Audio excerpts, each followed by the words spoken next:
ऐं हुजां बि सरदार। कल ताईं चीखूं कयूंसीं पे, रुनासीं पे, दाऊं पे कयूंसीं, दिलि पे तड़पी त बाबा फ़लस्तीन में वॾो ज़ुल्म थिए थो, फ़लस्तीन में वॾो ज़ुल्म थिए थो। मुसलमान जी अखि न खुली, जूं न चुरी। यादि रखो मुंहिंजा दोस्तो, यहूद, हाणे ध्यानु ॾियो मूंखे, यहूद सिर्फ़ु फ़लस्तीन जो दुश्मन न आहे, ईसाई सिर्फ़ु फ़लस्तीन जो दुश्मन न आहे, यहूद सिर्फ़ु गज़ा वारनि जो दुश्मन न आहे, ईसाई सिर्फ़ु गज़ा वारनि जो दुश्मन न आहे, हिकु हिकु मुसलमान जो दुश्मन आहे, जंहिंजो नालो मुसलमान, उन जो दुश्मन। क़ुर थो चवे इहे तव्हांजा दुश्मन बणिया ई इंजे करे हिन। या अय्युहल्लज़ीना आमनू ला तत्तखिज़ू अदुव्वी व अदुव्वकुम औलिया, ए ईमान वारो, मूं अल्लाह जे दुश्मननि खे ऐं तव्हां पंहिंजनि दुश्मननि खे दोस्त न बणायो।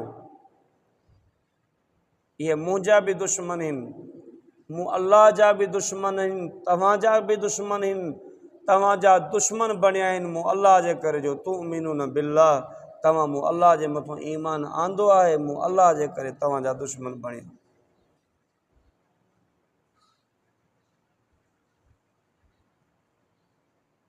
पर इन्हनि जी दुश्मनी ऐसी ताईं ख़तमु न आहे जो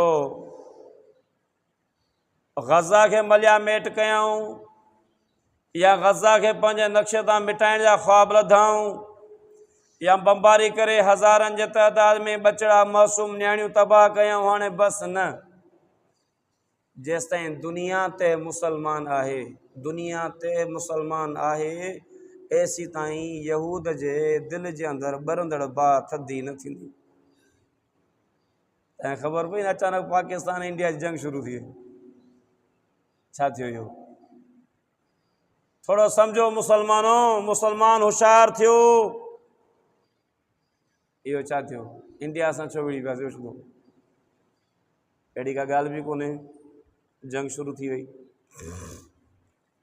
हिते पिया ड्रोन हमला थियनि।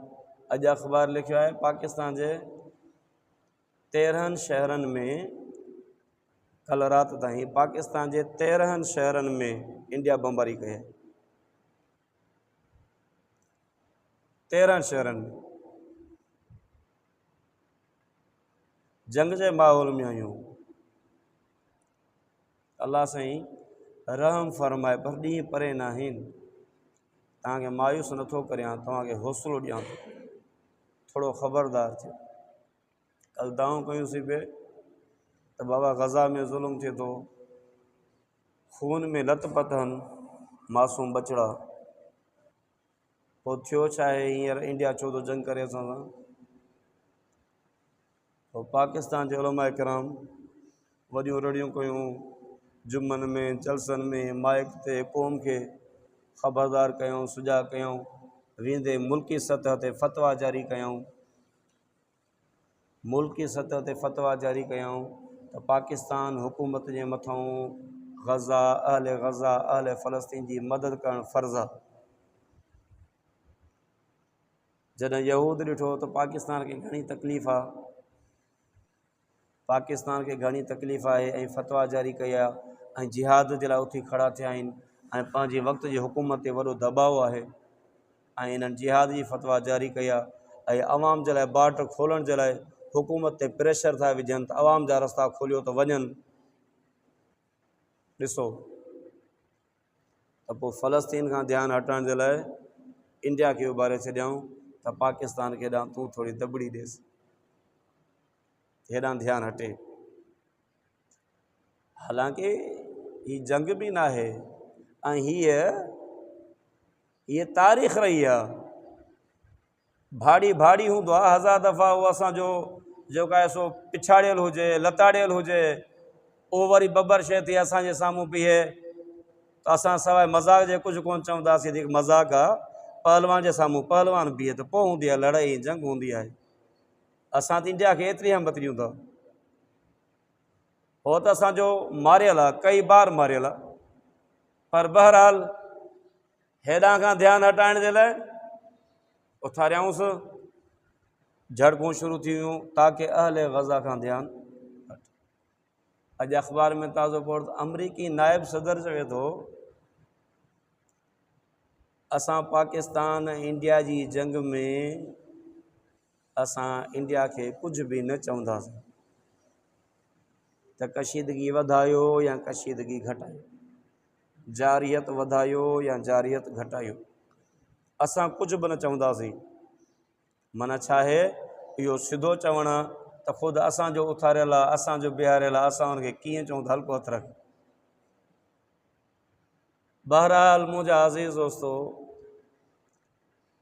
मुसलमान गैरतमंद, जुरतमंद, बहादुर क़ौम आहे। हिकु हिकु मुसलमान जो जिस्म ही एटम बम आहे। यहूद जे वस जी ॻाल्हि न आहे, इसराइल जे वस जी ॻाल्हि न आहे, इंडिया जे वस जी ॻाल्हि न आहे त मुसलमान खे ख़तमु करे। पर अफ़सोस हिकिड़ी शइ ते आहे जिन ते असां अॼु ज़िलत में पियल आहियूं त मुसलमान पंहिंजे ईमान तां पोइ ते हटी वियो आहे, मुसलमान पंहिंजे मुसलमानी तां पोइ ते हटी वियो आहे। उन रसूलुल्लाह जी ज़िंदगी खे पढ़णु, सम्झणु, ॾिसणु त मुंहिंजा क़ाइद कीअं हुया, मुंहिंजा अॻवान कीअं हुया, मुंहिंजा रहबर कीअं हुया, उन जूं हिदायतूं मुंहिंजे लाइ कीअं हुयूं, उन जूं नसीहतूं मुंहिंजे लाइ कीअं हुयूं, मूंखे उथणो वेहणो कीअं, हलणो ॻाल्हाइणो कीअं, उन शइ खां असां परे हटी वियासीं। पोइ अॼु तॾहिं ई ज़लील पियो थो थी हर जाइ।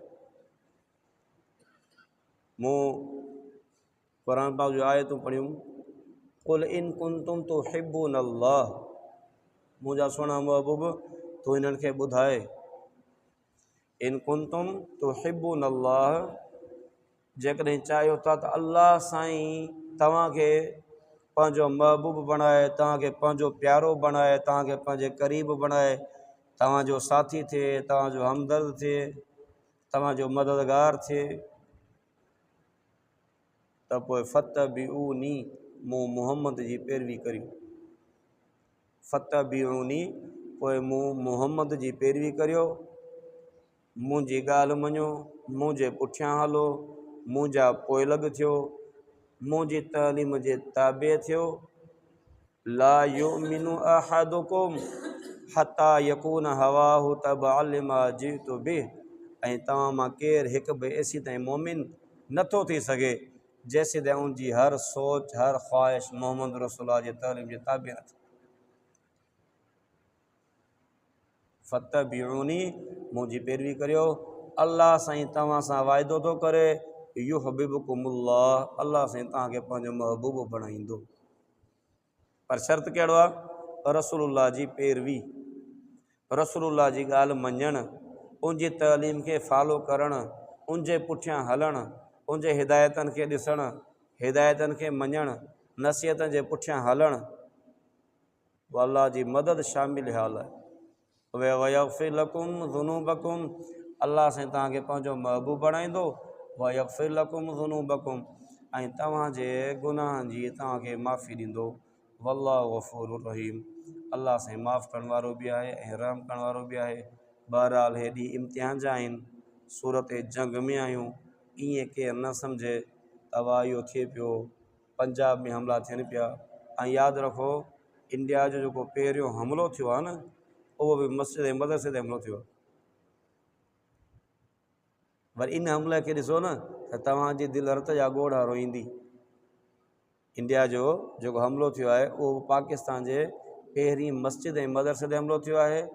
उहा मस्जिद मुकमल तौरु शहीद आहे, उन जूं फुटेजिस तस्वीरूं बि अची वियूं आहिनि, वीडियोज़ अची विया आहिनि। ऐं उन मस्जिद ऐं मदरसे में इमाम साहिब जो, मौलवी साहिब जो घरु हुयो। मौलवी साहिब पाण, उनजी घरवारी, उन जूं 2 नियाणियूं आलिमा, उन जूं 2 नियाणियूं आलिमा, 5 जा मासूम ॿार, 10 घर जा भाती, हिकिड़े घर जा 10 भाती इन इंडिया पाकिस्तान झड़पनि में शहीद थिया आहिनि। ताज़ा तरीन सूरत हाल। ऐं इन खां अलावा बि जिते झड़पूं थियनि पियूं, शहादतूं थियनि पियूं, असां हालत जंग में आहियूं। शेखुल इस्लाम मुफ्ती तक़ी उस्मानी ख़ुसूसन अहले पाकिस्तान के तलक़ीन कया है त ला इलाहा इल्ला अंत सुब्हानक इन्नी कुन्तु मिनज़ ज़ालिमीन। आयत करीमा जो हर साथी विर्द करे। ही भी हिकिड़ी शामत सम्झो टरी वञे मुल्क तां। जंग त जंग हूंदी आहे, दुश्मन कमज़ोर हुजे पर कमज़ोर कोन सम्झिबो आहे।